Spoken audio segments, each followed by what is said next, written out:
What up? What up? What up? What up? What's good, people? What is up? What is they went from the fourth level of hell and sent us down to the seventh level of hell.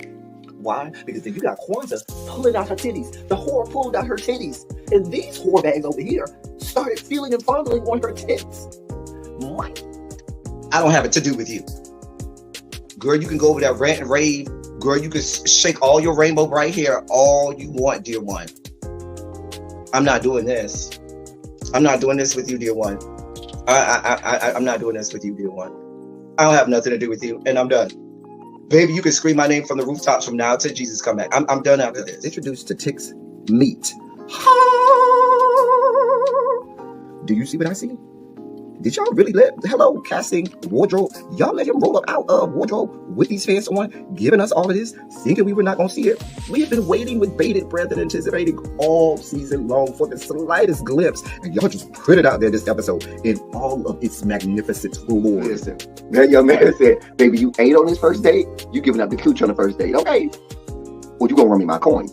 Run me my cooch or run me my coins. Run me my cooch or run me my coins. Run me my cooch or run me my coins.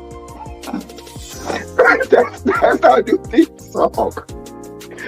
That is the new song. Listen, somebody need to put a beat to that. Run me my cooch or run me my coins. Run me my cooch or run me my coins. That's what y'all got going on. Called out Sandcastle. Sand, bitch. Ow. Oh my God, it was so funny, girl. Woo, baby, listen, let me tell you something. This shit started to turn into the precursor for some gay porn. That's what I thought it was. Because Big T is getting all, the voice starting to go deeper and get a little more wet and moist and sentimental and all this shit. And it was real gay at this point. Like, I thought the bitches was going to, I thought Lil Murder was going to turn Big T around and do him like he did Uncle Cliff and do the grease it up with City Lou and ram right in there. It's not a coincidence that Big T started off the conversation by trying to find out if Lil Murder was fucking Mercedes, which he found out he's not. It's also not a coincidence that he would start talking about prison. Why? Because the bitches was probably fucking in prison. Uncle Cliff, you better go get your man. Big T got plans for that. What he had on looked like something Big Bird vomited up or something like that. Like, I did not like it. That Big Bird couture he was going for, it did not work. Like the pastor of a gay mega church on Easter Sunday. Okay, it was way too much sequins. He had on way too much makeup. Baby, his face looked like Iyanla Vanzant's neckline. Okay, just way too much makeup clumped in everywhere on his face. Get it together, sweetheart. Like, you're a big girl, so that gives you a whole lot of canvas. So that was a whole lot of makeup, honey. And Rico looked like he was auditioning to be one of the three kings, or he was auditioning to be the main character on Jesus Christ Superstar. Girl, Wayne, did you have on a blue thong or a blue G-string or something? If you did, I want to see you. Hit me up in my DMs. I do want to see if you have a blue thong or a blue, jock strap or something like that. I'd love to see it. Anyway, but I liked it with the turtleneck. Now, Troy. What is going on, people? What is up? Hey to the now. Hey now. What's going on, people? We are here. Listen. Go ahead. Do all of the things. Let's thank y'all for showing up. Those who are coming into class on time. Thank y'all for showing up to class on time today. Go ahead and start on your bell ringer activities, which is to hit the like button, share the video out. Can somebody go tell the members on the chat that we are now live? We are live. So thank y'all so much for being here. We have to listen. We have less than an hour. We have 55 minutes. 55 minutes. We have to stop at 6:45.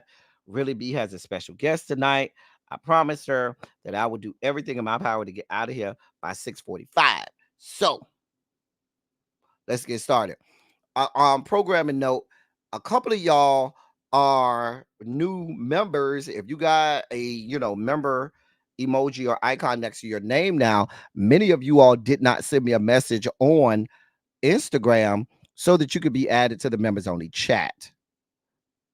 So I need you all to make sure that you send me a message. Volvo, you didn't send me a message yet. V Carter, you didn't send me a message yet. Make sure that you send me a message. Send me a DM on Instagram. Let me know who you are and make sure you give me your name on YouTube so that I can add you to the members only chat. Yeah. Let me take some attendance. Hey, Lemon Kush Pepper. Volvo, what's good, Cookie? Tracy C, what's going on, my love? Jay Parrish, what is up? Yana, hey boo. Montrez, what's good, bruh? V Carter, Lovely 31 Blueprint, what's up? Hey, Chef Don, what's good? What is going on, bruh? Ravine, what is going on? All my pupils out there, thank you all so much for being here and having your face in the place. Now, listen, we got a lot of pop culture to talk today, but yes, we're going to address Monique. Yes, we're going to address the Antonio Brown situation. Yes, we got a couple things to talk about. Tracy C and Janae. Tracy C and Janae. I need y'all to be my timekeepers today. I'm gonna say, give me till about 6:20. By 6:20, we need to be done with our sugar spike segment. I said I was gonna do my sugar spike segment first today, so I make sure I get to them. So by 6:20, make sure Janae, Montrez, and Tracy C. Y'all's job today is to play timekeepers. Therese, but Therese, you are already a member, so you're already in the members only chat. I don't have to worry about you. But there are some of y'all who were added, who were gifted memberships yesterday. Shout out to Tracy C. Shout out to Cross Country Cruiser. You were gifted memberships yesterday by those beautiful ladies. You have still not sent me your DM on Instagram, so you could be added to the members only chat. Listen, you are missing out. The members only chat is where it's at. If you're not listening, if you're in the members only chat, you miss seeing Harold doing all his antics in there. Oh, hey Harold, there you are. We were just talking about you. Hey Harold. Hey Janae. Hey Harold. Hey Sharice. Hey Tanya Boo. What's good, Tanya, my love? How are you? Tanya, you stuck in that traffic again? Tanya, you still stuck in traffic? At 6:20, I'm going to drag you like you would say. I'm not doing this with you today, Tracy. I'm not doing this with you. Okay, we ain't got that much time. We have a little bit of time to do this. So let's go ahead and get started. So, hey, Miss Bay Thing, what's going on? Ladies and gentlemen, non-binary gender conforming members of our audience, y'all know what time it is. It's time for your Sugar Spike segment.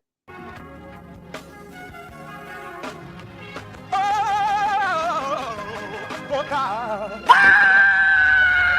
You see, this is the part that I like.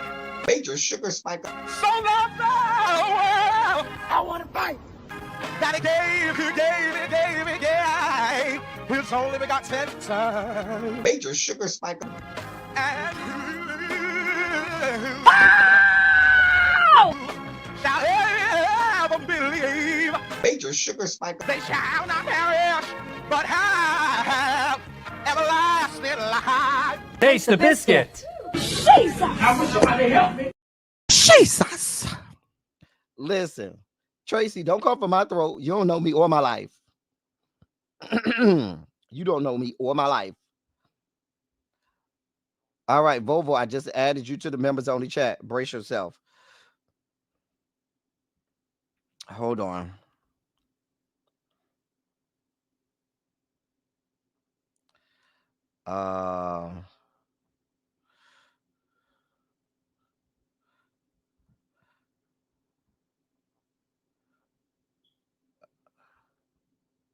All right.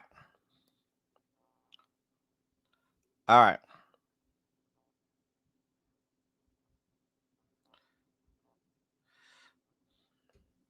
So, in our first Sugar Spike story today, we're going to the great state of Colorado.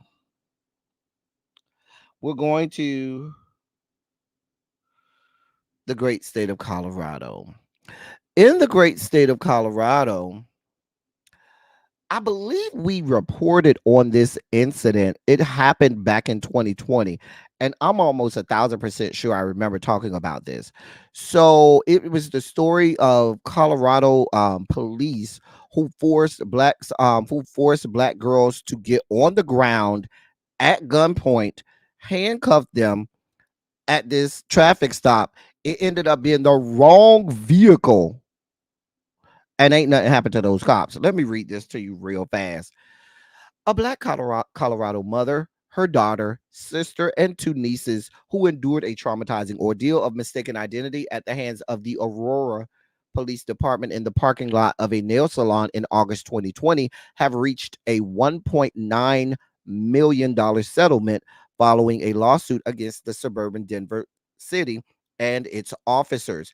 Brittany Gilliam and her young relatives were enjoying a family outing with plans to get their nails done and eat ice cream when they were forced out of their SUV, handcuffed and held at gunpoint by Aurora police officers who had mistakenly identified Gilliam's car as stolen, according to the lawsuit filed in January of 2021.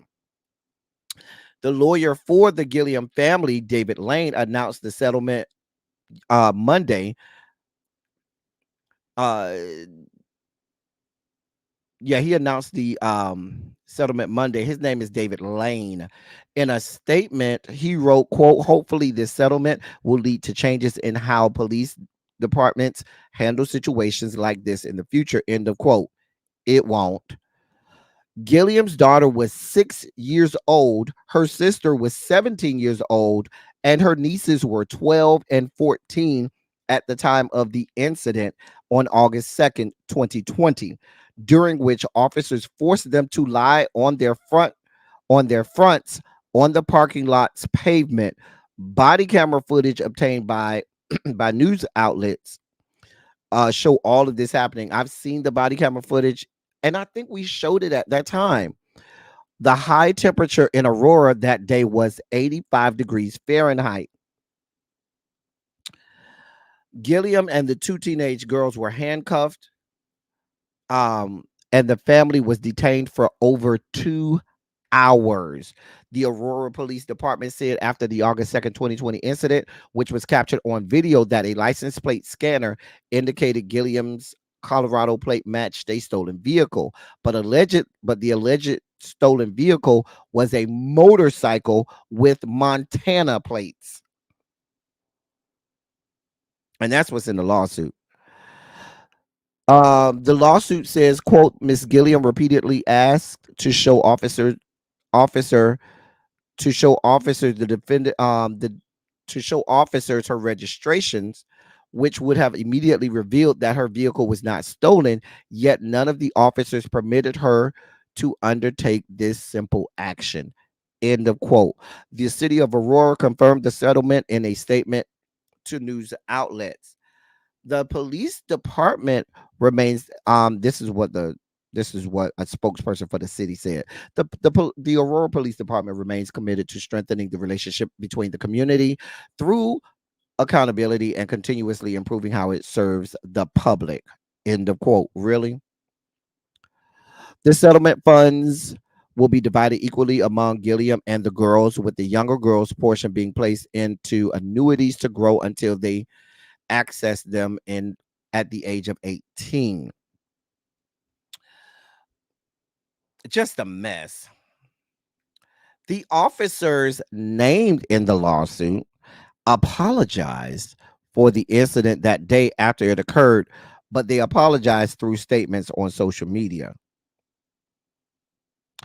Prosecutors who investigated the incident did not find evidence that the Aurora officers committed any crimes, partly because they followed training and protocol for high risk stops involving a vehicle suspected to be stolen. Prosecutors did call the incident unacceptable and preventable and urged the department to review its policies to avoid a similar ordeal. It should also be noted, because I don't need to read no more. It should also be noted all of the officers involved are still employed. All of them still work on the streets of the great state of Colorado for this Aurora Police Department if you should need them. So what we got going on now? You throwing somebody down on hot ass asphalt in Colorado in the dead of summer when it's over 80 degrees. You could give somebody third-degree burns. You literally could give somebody first, maybe not third-degree burns, but probably first-degree burns on asphalt. You laying them face down Mind you, these are women and girls. They have, you you don't know how it might have hurt their breasts or whatnot. You got to treat women more delicately than you do. First of all, you shouldn't treat anybody this way. You didn't even bother to ask the lady for her license and registration. It was a The vehicle you were looking for was a motorcycle, which has smaller plates, and it was from a whole nother state, Montana. This is Colorado. The lady had Colorado plates. I mean, just an ounce of police work, just an ounce of police work would have done the job here. Just an ounce of police work. Just a mess. Just a damn mess. I don't think 1.9 million is enough. Now, if you told me, um, Now, if you told me each one of them was gonna get that amount, I might be, I still wouldn't be okay. But that'll sound better than you telling me they got to split that between all five of them. That ain't enough. Y'all ain't shit over in Colorado. Mind you, this is the same great state of Colorado that murdered Elijah McClain. Do we need to remind you? The same state that murdered Elijah McClain. Let me move on before I get triggered. We ain't got that much time today. I got to stay on. Stay focused. Stay focused. L Teddy, stay focused. Okay. This is coming from the great state of Missouri. A man who aimed assault rifles at peaceful protesters wants his criminal record expunged, saying, "quote I am not a threat to the public safety." End of quote. Here's the article. A man who was arrested, charged, and subsequently pleaded guilty to brandishing a firearm at Black Lives Matter demonstrators passing by his home in 2020 is now seeking to expunge his pardoned misdemeanor conviction. Oh, please give me some time on this one. There's a lot to this case. There's a lot to this situation. Give me some time on this. Mark McCloskey and his wife Patricia gained attention when they stood on the lawn of their Central West End mansion, brandishing a Colt AR-15 rifle and a Bryco 380 caliber pistol, respectively, at peaceful protesters passing by their residence. Their claim that they, quote, felt unsafe, end quote, was made even though they were not initially targeted or recognized by the protesters. McCloskey pled guilty to a misdemeanor fourth degree assault charge, and his wife pleaded guilty to a second degree harassment charge. After being convicted, the duo received a pardon for their crimes from the Republican Governor Mike Parsons. Let me say that again. After being convicted, both the husband and the wife received a pardon for their crimes from the Republican Governor Mike Parsons.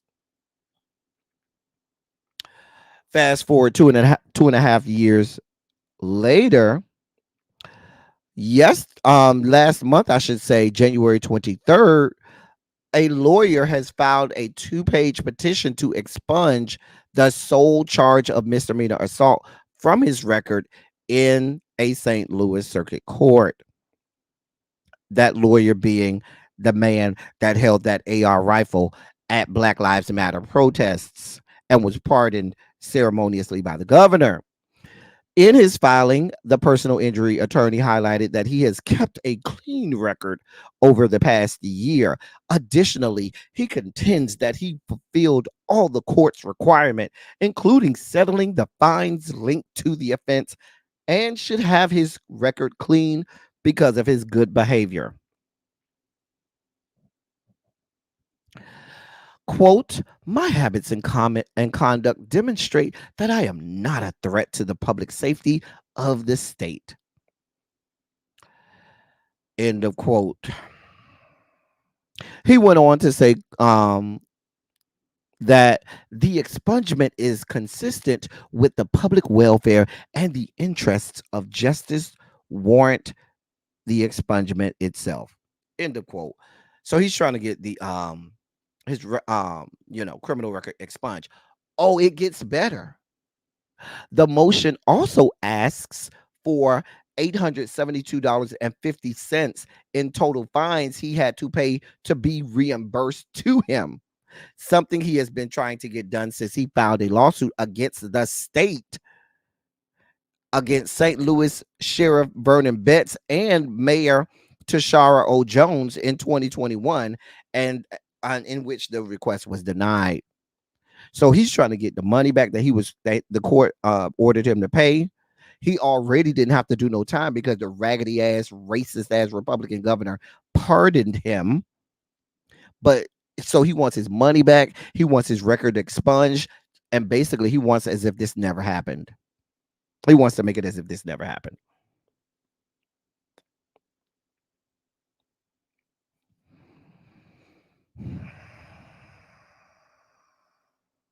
I don't know what y'all want from me. His law license is in jeopardy as long as his criminal record is not scrubbed. The lawyer has tried to reinvent himself after being convicted, but was unable to jumpstart a new career in politics. McCloskey ran for a Missouri Senate seat, but his campaign failed miserably.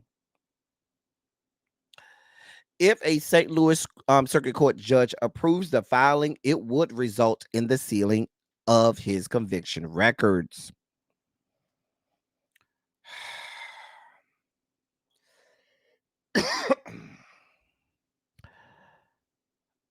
I don't need to read anymore. Y'all see what's going on here. White people being white people. Hey, Xavier. Hey, Cross Country Cruiser. Hey, my love. Shout out to you, Cross Country Cruiser. I did get your Cash App yesterday.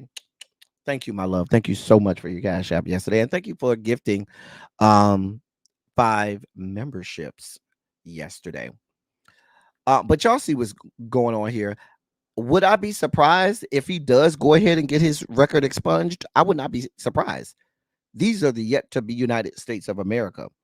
And this is a white man, a rich white man at that. The governor already pardoned him.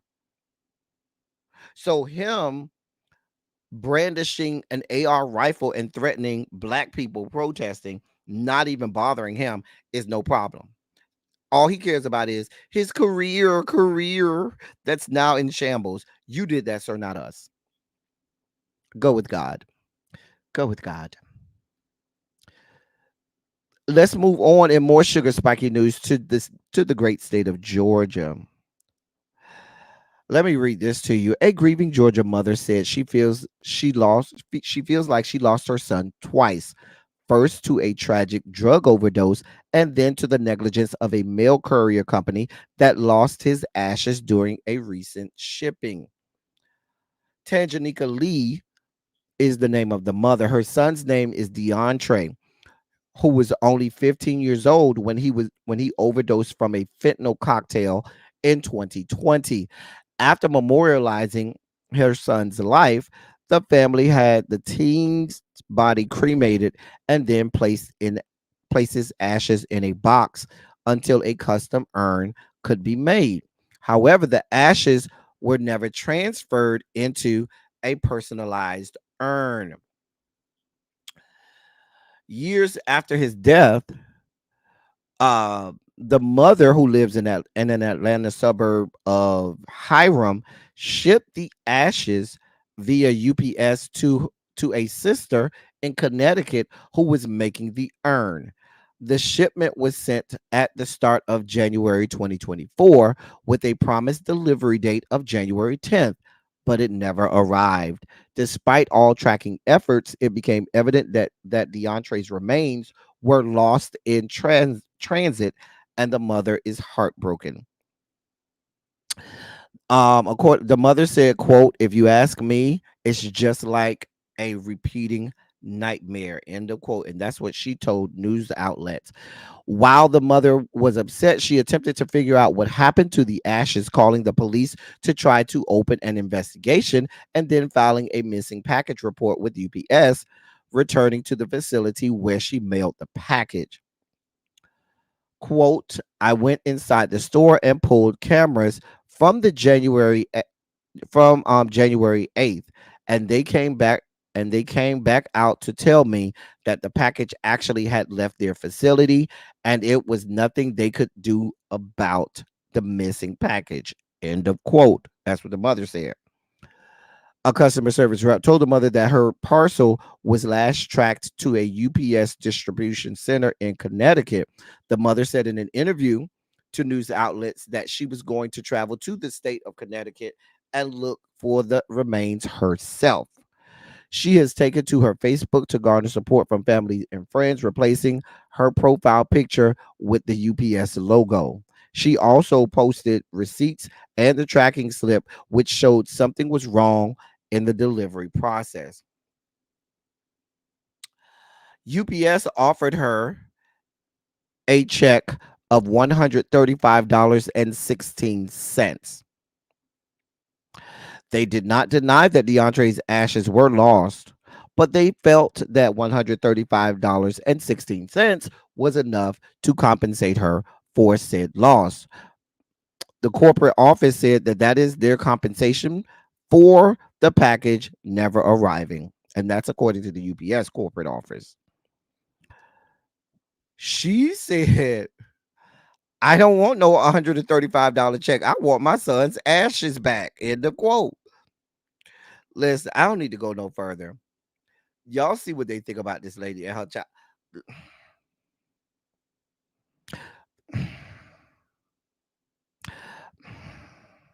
10 minutes. Thank you, Montrez, for keeping me honest. They want to give this lady $135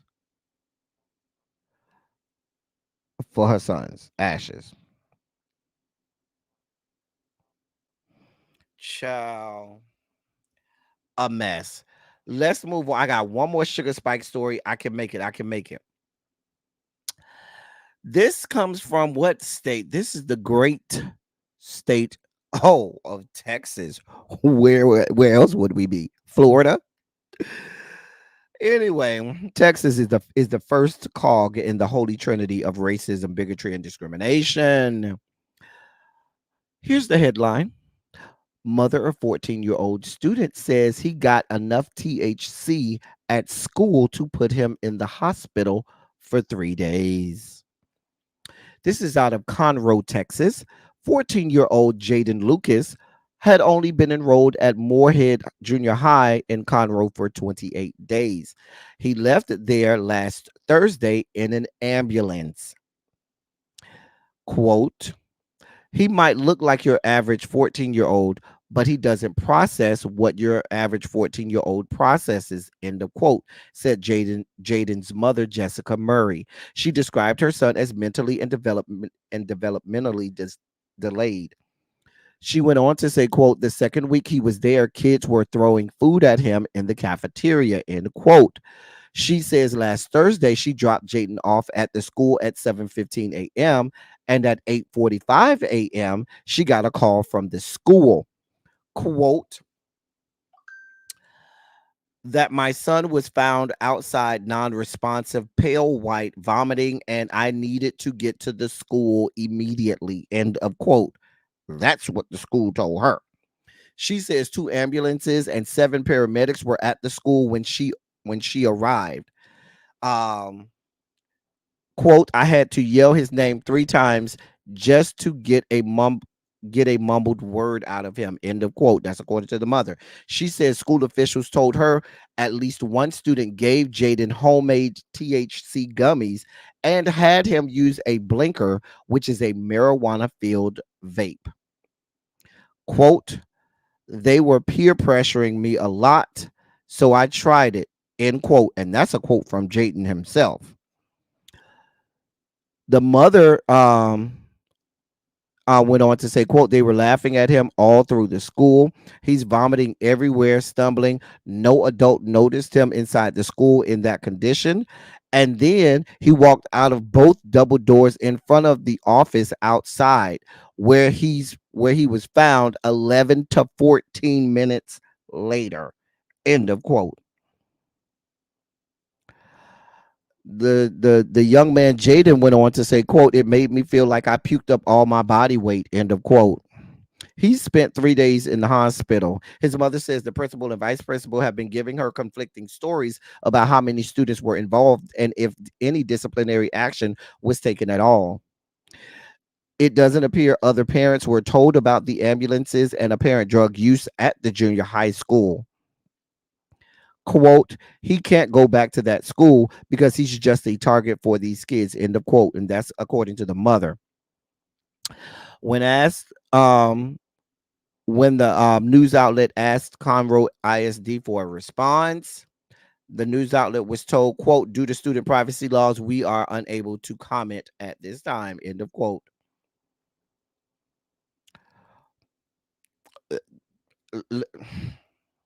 Y'all didn't even tell the other parents that y'all got THC gummies and and marijuana vapes going on in this, being passed around in this school. So much so the a 14-year-old boy was hospitalized for 3 days. 3 days, 3 whole days. The boy walked out of the building and collapsed on the ground. Not a single adult looked and said, hey, why is a student walking out of the building, stumbling and vomiting at the same time? A mess, a whole mess. I just want to know, listen, I know y'all in my chat. I know good and hell well, all y'all in my chat, if this would have been at y'all child's school, middle school, there would be hell to pay. Y'all would be done burned down the whole goddamn building. See, I know how y'all roll. Y'all have burned down the whole goddamn building. I already know. Listen, the way Tracy would have been done burned down the whole school building, the way Yana, Janae, Tanya, all y'all would have been done burned down the whole goddamn building. Hey, Spicy Original. I already know. Child. Look at me. And with 2 minutes to spare, I finished all my Sugar Spikes moments. Thank y'all for keeping me honest on that. Thank y'all so much for keeping me honest with our Sugar Spikes segment. Y'all know we were on borrowed time today.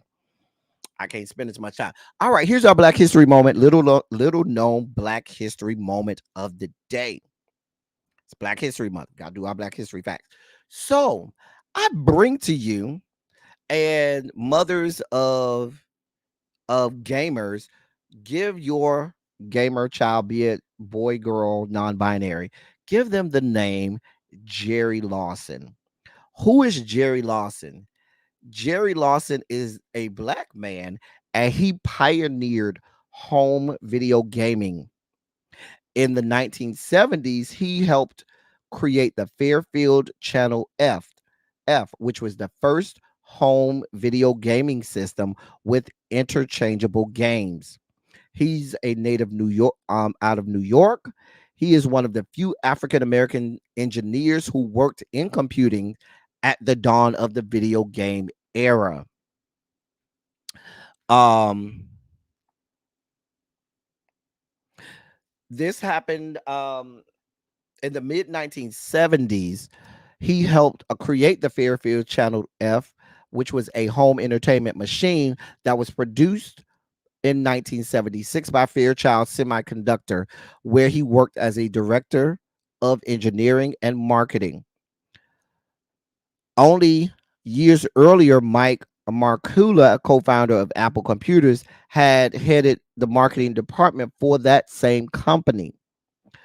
Though basic by today's standards, Jerry Lawson's work allowed people to play a variety of video games in their homes and paved the way for video gaming systems such as Atari 2600, Nintendo, Xbox, and PlayStations. So he helped create the first interchangeable video gaming system. Shout out to Jerry Lawson. That is our little known Black History moment of the day. Oh, my son did his Black History project on him last year. It was so interesting learning about him. Yeah, it was. I'm glad. Thank you for that, Kia from DC. You know, definitely a trailblazer. So many things us as black people are responsible for, we never get the credit for. It gets lost in history, and white people then take credit for it. Shout out to Jerry Lawson. Shout out to Jerry Lawson. All right, that was our little known Black History moment of the day. All right, let's get down to some of the get downs. So y'all, let me. I can get some of this stuff out of the way real quick. Let me get this a real quick. In and out, in and out. Colorism Keisha and her boyfriend. Oh, excuse me. I'm sorry. Now husband. Um, gave an update on their baby. They also let people know. Well, the update is that they had a baby named Amen on January 14th. Colorism Keisha also announced that her and her husband her and her boyfriend eloped and got married and didn't tell nobody. So she just wants y'all to know she had a healthy baby boy named Amin, Amin. He was born on January 14th at 12:08 p.m. He weighed 7 pounds 8 ounces.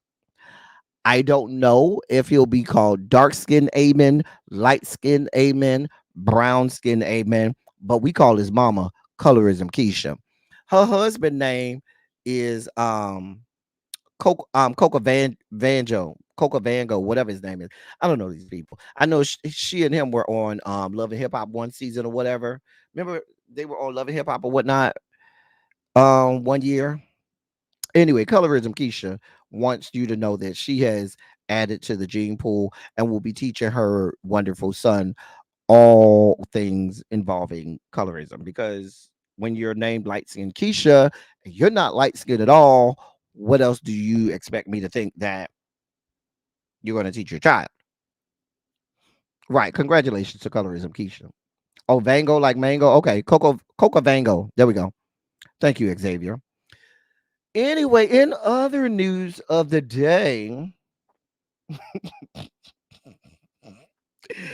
in other news of the day, we got another good update on our girl Celine Dion. So we know Celine Dion what did a presentation. She presented an award at the Grammys. I believe it was album of the year, whatever award Taylor Swift got. But we were also surprised and shocked to see her because we know she had been dealing with um a, a heavy battle with stiff person syndrome.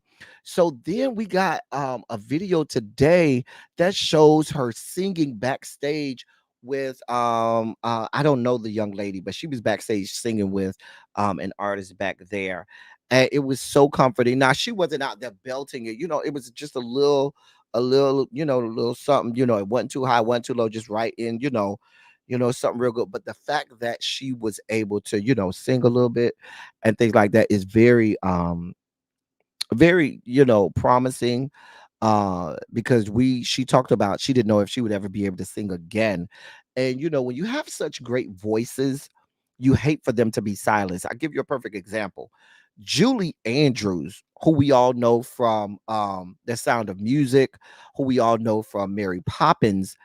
Many people don't know she was diagnosed with the disease and was told by doctors she could never sing again. And Julie Andrews had a beautiful voice, and from then on could at a young age, actually, she was diagnosed. I forgot the name of the disease, but she was told she could never sing again, and she hasn't. You've seen her in movie roles, but you never saw her singing again after those early days. And I would hate for something like that to happen to Celine, knowing knowing all that we think about Celine, and knowing she's one of the greatest voices to ever. She's Celine Dion is one of the greatest voices ever. Let's just be clear. One of the greatest voices of all time. If she's not in your top 10, I ain't saying she got to be in your top 5, but if Celine Dion is not in your top 10 greatest voices of all time, you need to reconsider your top 10. I'm just being honest with you. I'm just being real honest. You need to rethink your top 10. I ain't saying she got to be in your top 5. We all got preferences. Um, but yeah.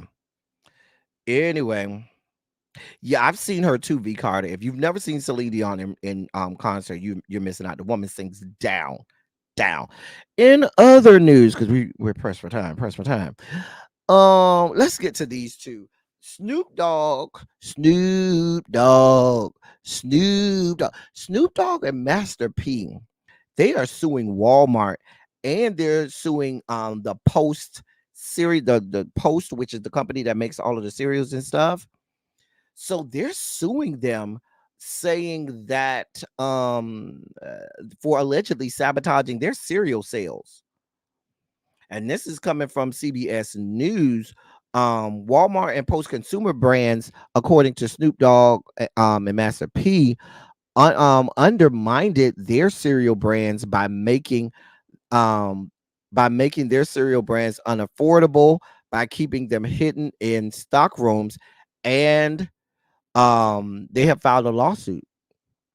So Post is the company that they got to uh, do the cereals for them, but they said when it got to the shelves, the price was so, extraordinary that nobody would buy it.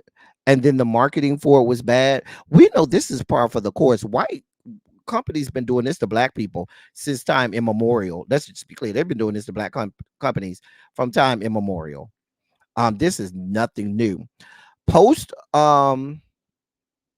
Post Consumer Brands had agreed to make and distribute Snoop cereal and Mama Snoop, which is a cereal, under phony pretenses after the rappers rejected the retail giant's offer to buy the company outright, according to the lawsuit filed Tuesday by Brodus Foods, and that's Snoop's company.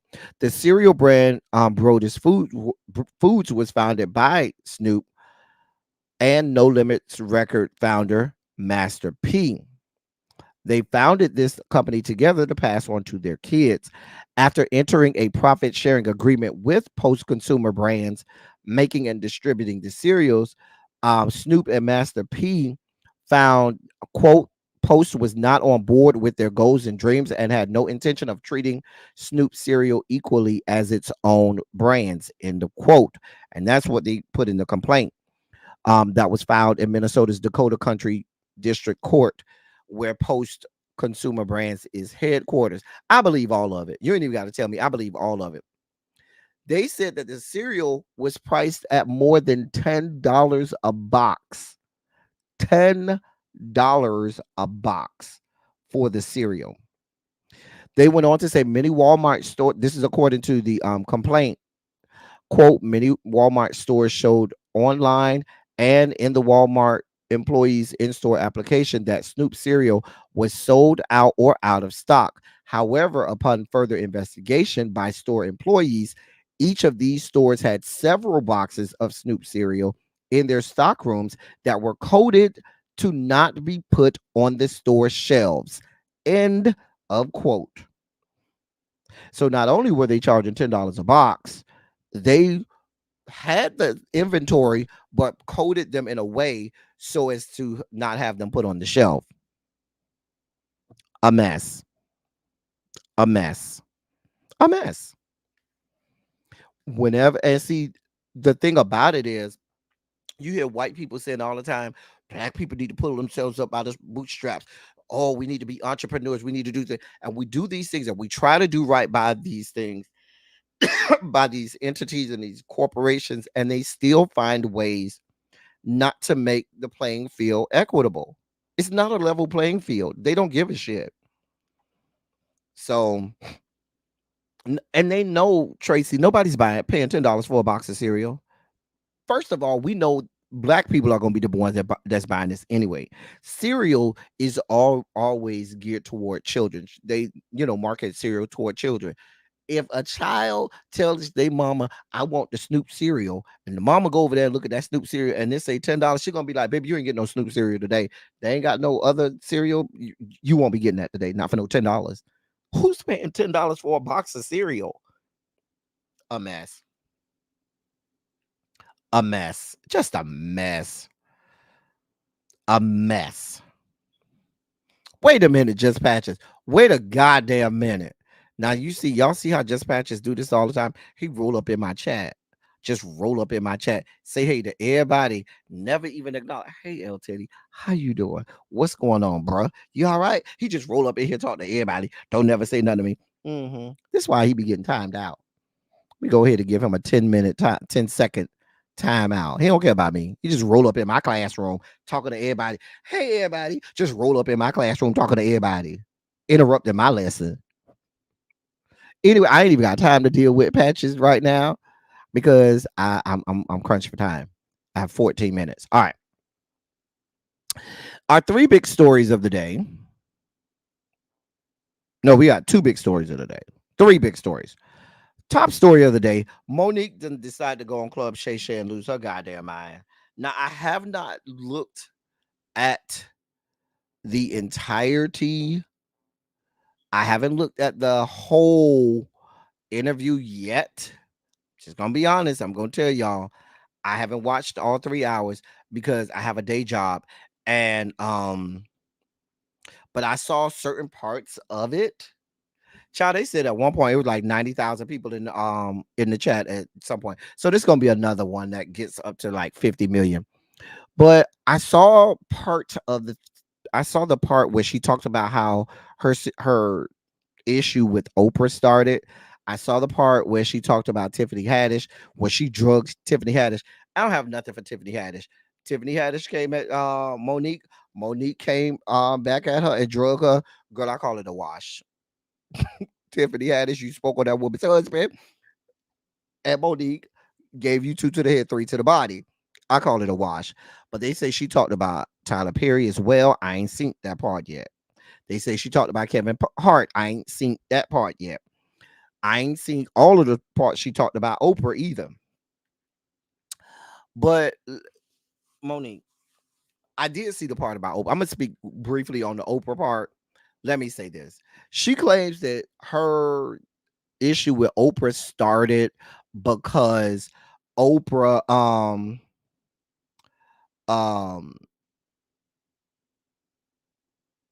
after she got her Oscar, Oprah called her and told her that she had reached out to her brother, the brother that molested her, to do to have him on her show to, interview him and talk to him. Monique said, "Oh, she told Oprah, listen, I don't have no desire to talk to him, but I don't have no problem with you doing the interview with him. Go ahead, maybe he's changed over the years. I just have no, desire to talk to him." And it went. She says that she's mad because not only was the brother on there, but her mom and dad were on the show as well, and other members of her family were on the show, and that Oprah didn't tell her and call her and tell her that. My thing is this. My thing is this. Because there are parts of this interview that I saw, Monique, where you dog walking and dragging your own mama, talking about your own mama ain't shit, talking about how you couldn't stand your own mama. That's what you said. And now you mad with Oprah because Oprah had your mama on the show and didn't tell you. And now you so distraught. How can you have my mother on the show talking to this man? You just told us that your mama ain't shit. You said that. The woman called you and told you, hey, I'm gonna have your brother on here. Let's just be clear. Oprah technically don't owe you a goddamn thing. It's all this is a part of the game. This is all a part of the game. You put out there what your brother did to you. You did that. Nobody knew until you did that, ma'am. If Oprah wants to do journalism and go on there and interview him, she has that prerogative. Because let's be clear, if another white journalist had done that and said nothing to you, would you be dog walking them? If another black journalist had done that and said nothing to you about it and just interviewed that, would you? Why there's this difference that I don't get how you have one standard for white journalists. They can do all of these horrible things, but black journalists, oh nah, y'all got to do right by me. And if you tell me that your mama ain't shit, girl, what? I don't think Oprah owed you that, ma'am. I don't think Oprah owed to tell you that your mom and daddy owed you that. If anybody you should be mad with, it's your mom and daddy. Your mama and daddy went on the Oprah show with your brother. I'm just saying. So, I listen. Let me say this, Monique. Let me say this. All of this stuff you talking about on Club Shay Shay, you done told us this before. We chronicled this. Baby, you gotta let this shit go. Like, you gotta let it go. We don't want to hear this no more. Baby, Oprah is over there making hundreds of millions of dollars a year, not being bothered. If you want to go and be mad at Oprah, dog walk Oprah and drag Oprah, guess what? She's still gonna make hundreds of millions of dollars while you just making thousands of dollars, maybe a couple million here or there. She's not bothered. I promise you that. I promise you that. Oprah didn't violate no, ethics code.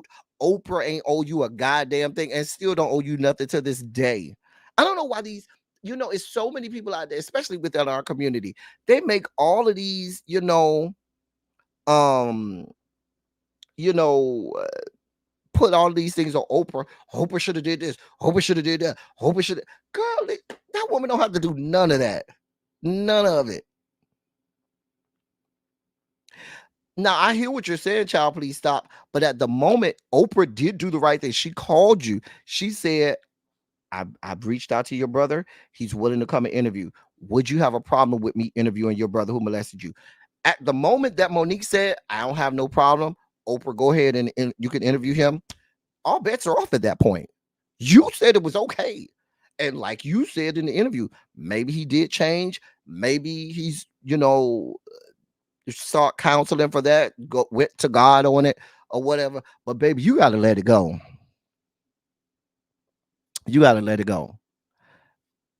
Y'all see Tracy and Harold and Patrick's having this whole sidebar conversation while we got a whole show going on over here. Hold on, let me go. Let me hit this timeout right now. Hold on 1 second.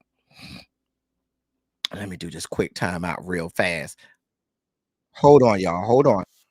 Because they got whole conversations going on. I'm over here having to I don't even know what's going on. They having a whole sidebar conversation. Don't worry. Watch how fast. Watch how this goes. Put user in time out. There we go. Where we at? Put user in time out.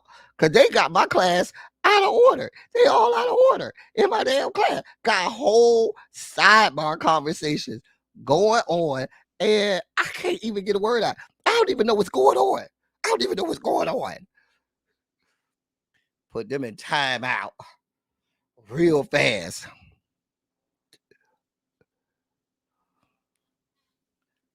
But here's my situation. Monique, I can't tell you who to and who not to be mad at. But Monique, you got to let it go. You've been holding on to this for years and years and years. Even once you were able to get it out and get it off your chest, once you are able to get it out and get it off your chest, shouldn't you let it go? Shouldn't it be a situation where, okay, I moved on. I'm not going to let these people hurt me no more. And I just feel like she doesn't want to let it go. Am I looking at this wrong, y'all? Because I could be looking at this all wrong. Xavier, are you participating in these sidebar conversations, Xavier? I'm trying to get through my dossier real fast, and y'all are distracting me and the other pupils. Lord, Jesus. I'm over here trying to have a whole full lesson over here, and y'all got me doing this.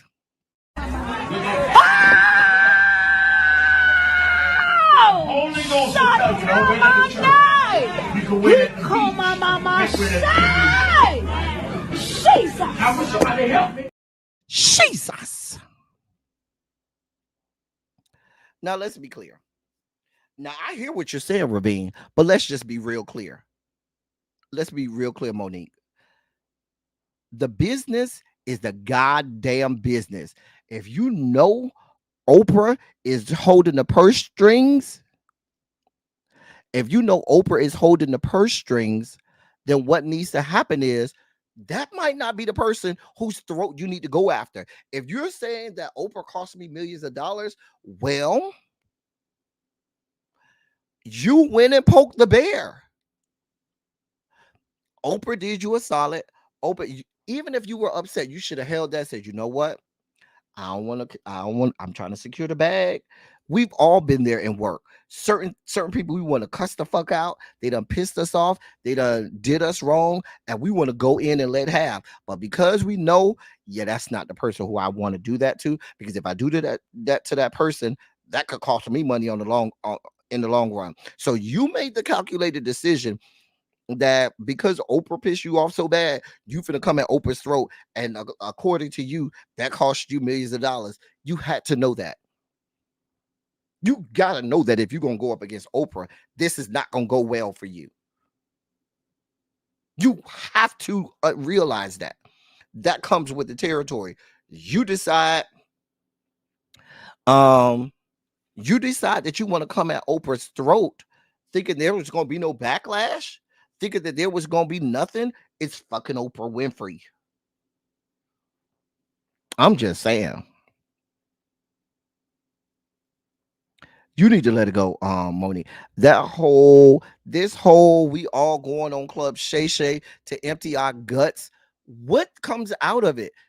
You know what comes out of it? Shannon Sharps gets a nice chunk of change, but y'all don't went over here and empty y'all guts, and now people still gonna look at y'all sideways because now you done alienated and upset half of your own industry. Who's gonna want to work with you? And you're in an industry where you just can't work on an island. Because if I'm an EP, an executive producer, or somebody in the industry, I'm looking at, yeah, I don't really want to work with her. She ain't did nothing to me, but I ain't gonna give her ass a chance to do something to me. And I'm not saying you go around being afraid to say or speak your truth, but understand you done been holding on to this for years and years and years and years and years. You can't let it go. Newsflash, Monique, you may be getting in your own way. Because I find that with people, when people can't get out of their own way, when people go on and don't let go stuff and harbor, stuff for years and years and years and years and years, they end up getting in their own way. And I think that's what's happening with Monique. Because all of this, I want to drag everybody.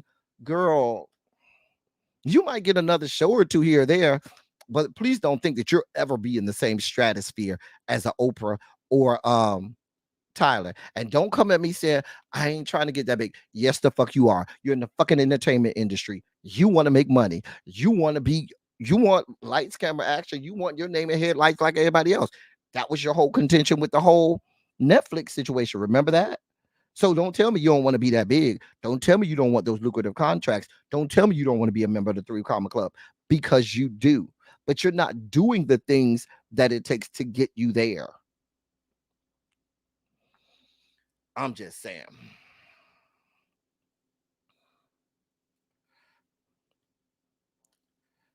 I don't know if she talk. I haven't watched the whole thing. Xavier, I don't know. Like I said, I just watched bits and pieces. I work for a living. And another thing, Club Shay Shay, it will go a lot better for you. Do the shit during prime time when everybody not at work. Because some of us got to work for a living, and we can't be over here talking about we watching Club Shay Shay when we supposed to be at work. If you had 90,000 today, you could have probably had 200,000 in the chat if you had did it at like 8 o'clock. You had run that interview at 8 o'clock, baby, it would have been prime time watching. Baby, you talk about breaking the internet, but you doing it in the middle of the goddamn day where can't nobody watch it. Girl, I'm just saying. I'm not thinking about Tracy. I am not thinking about Tracy or Patches or Xavier. In other news, another top story of the day, Chrisean Rock is being sued by James Wright Chanel. I don't know why James Wright Chanel took this long. Baby, those legal documents should have been out within 48 hours. but he's suing her. They said she had on some big rings that look like championship rings or Brett. And when you put them together, they look like brass knuckles. And she bust him in the mouth and called him a homophobic slur. They didn't say which one it was, but they just say she called him a homophobic slur after she hit him. And that was after the prayer circle. I don't understand why y'all are still allowing this woman to be out here running roughshod across the fruited plains. Why is she here? Sue that woman for everything she's worth. And I think, some people were saying that that Tamar was the reason that he didn't immediately. Not you, Xavier. I meant Harold. Not you, Xavier. I meant Harold. Okay, I'm about to get off in just a second. I know really be starting, but I our time got shortened because of teacher project. I'm almost finished. Um, some people are saying that he didn't immediately um he didn't immediately um take her to court or sue her because of Tamar.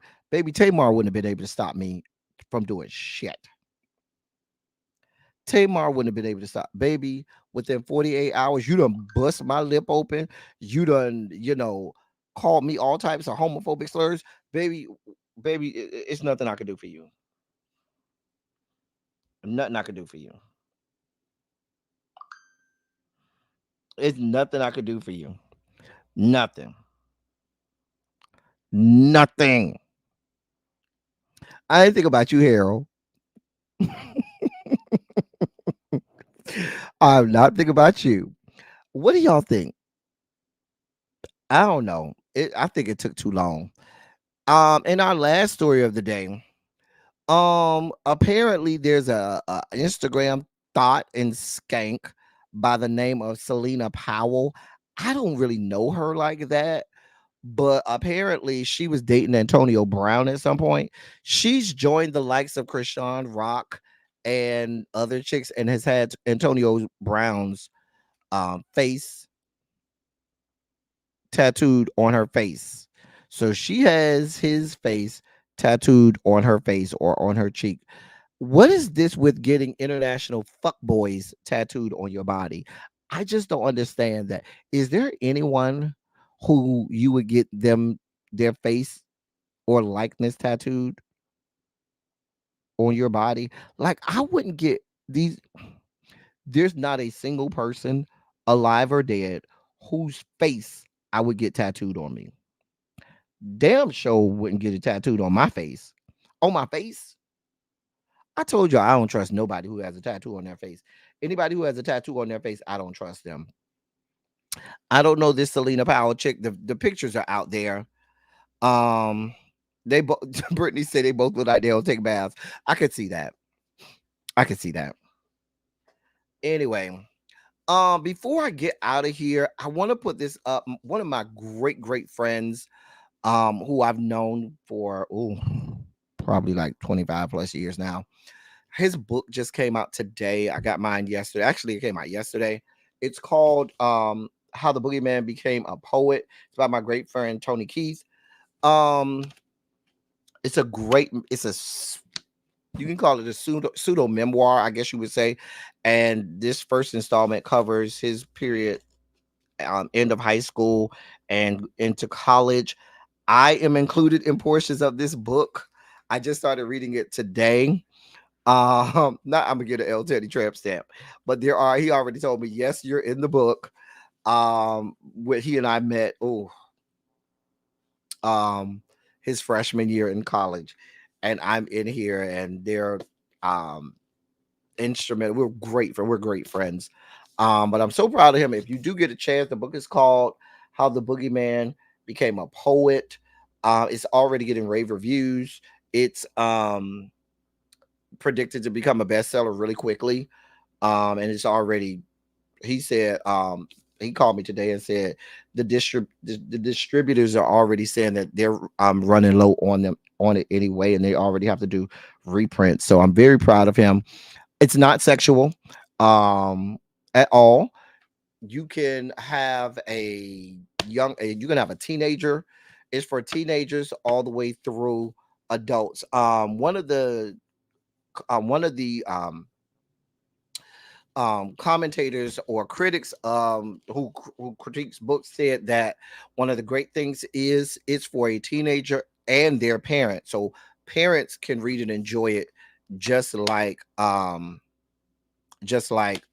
teenager. He is LGBTQ. He is married to his husband. Shout out to his husband Harry. They live in the DC area. He and his husband were on an episode of House, I think it's called House Hunters, where they went and looked for their house. So it's I've already read um a good portion. I was reading it last night. It's a great read. He's a great poet. He's an awesome poet. But he says he's going to have more installments. Like, he's had some great things he's done in his life. Like, he traveled Africa and parts of the world with Desmond Tutu, on a campaign with Desmond Tutu. Like, he's done some great things. And not to give away parts of the book, but when he and I met, he was at the point where he was about to quit school and drop out of college. And when he and I met, I stayed on the phone with him for days, convincing him, no, you're not dropping out of college. And he talks about parts of that in here. So I haven't gotten to my part yet, but I'm excited about it. So if you are so inclined, support my good friend Tony Keith. Show you a picture of him. This is him.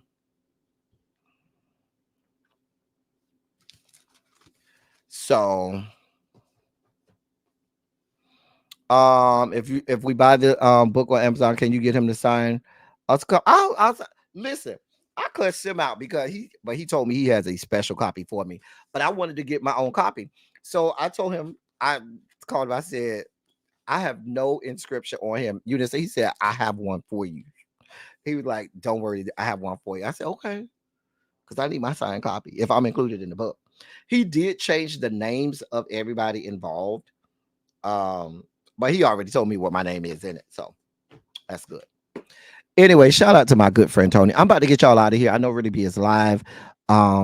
She know I was going to go a little bit longer than 6:45. I did want to get through everything. And I still did this in 1 minute and 1 hour 7 minutes. So it doesn't even start with the name of the person doesn't even start with mine. Now everybody's name is completely changed. Like, you wouldn't be able to guess who they are unless he tells you, or unless you were there and know the story. Like, I know who I am in the book, but you knowing my name is not going to help you. You knowing my name is not going to help you find me in the book.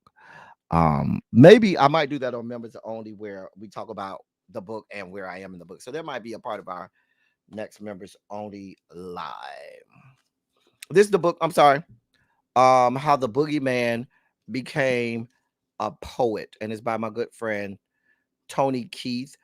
I believe Tracy put the link in the chat. It's available hardback and it's available on audiobook as well. He's actually narrating the audiobook. So when you listen to the audiobook, that's actually him who's narrating the audiobook. I haven't I'm not going to tell you. I'm going to I promise you, Ravi, I'll on the Members Only live, I'll tell you, because I'd rather you just read it, and then when you get there, you organically read it. I don't want you to have any thoughts on it. But then when when we do the Members Only live, I'll talk about it then, and we'll go into more detail then. All right. You all are welcome. Also, once again, before I get out of here, if you are a new member, please be sure to send me a DM on Instagram so I can add you to the Members Only chat. I think Vovo already sent me one, so I added Vovo, to the Members Only chat. But anybody else who is yet to be added, please go ahead and send me a DM and we'll add you to the Members Only chat. All right. Y'all can go enjoy the insanity there. Anyway, that's all I have for y'all until tomorrow. That's all I got for y'all. Thank y'all for coming. Y'all drive safely. I'm out. Stay right there. I'll send y'all over to Really B. Stay right there.